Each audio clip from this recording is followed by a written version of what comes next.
Good morning. My name is Kerry Lay. I am a member of the board, and it is my pleasure to welcome you to the Unitarian Universalist Church of Brunswick. How many of us stumbled over that Universalist word? On this Wabanaki land that we now call Brunswick, Maine. If you are visiting and would like more information about our church, please stop at the visitors table in the fellowship hall. The folks there would be happy to answer your questions. In the interest of safety, I'd like to note that there are 3 exits to this building. There's one right there under that exit sign, just to your right and behind you, the double doors that you came in through, or all the way back through the RE space at the back, again, that corner of the building.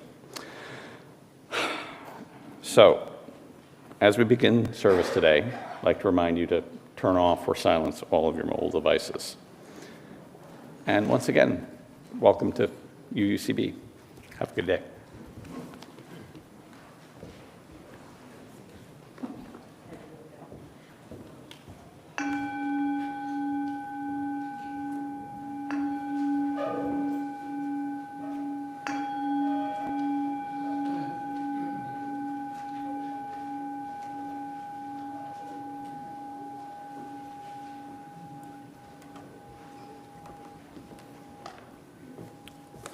Good morning. You're getting both of us today. Each week, as we begin our worship, we light a chalice. This is our most common symbol of Unitarian Universalism. It's a flame that centers us in love and reminds us that we can find and be hope for one another, no matter how hopeless things may seem. Today, we light the chalice with the words of Judy Chicago, which we'll read responsively. And then all that has divided us will merge. And in compassion, we will be wedded to power. And then softness will come to a world that is harsh and unkind. And then both men and women will be gentle. And then both women and men will be strong. And then no person will be subject to another's will. And then all will be rich and free and varied. And then the greed of some will give way to the needs of many. And then all will share equally in the earth's abundance. And then all will care for the sick and the weak and the old. And then all will nourish the young. And then all will cherish life's creatures. And then all will live in harmony with each other and the earth. And then everywhere will be called Eden again.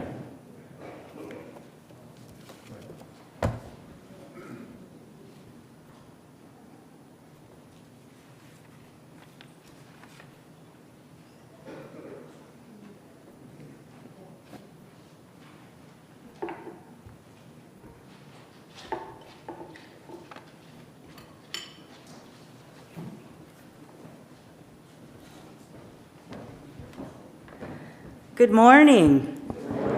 My name is Karma Amos, and I am honored to serve as the minister of this congregation and to add my voice to the chorus of welcome you have already begun to hear. We are sincerely glad that you are here with us this morning. We know that you have a lot of choices about how you spend your time and a lot of demands on it, and so we are privileged to have you in our space today. Whether you are in the room physically or joining us online or watching this service at a time more convenient for you, we want you to know that whoever you are, whomever you love, wherever you've been, whatever your background, you are welcome in this space.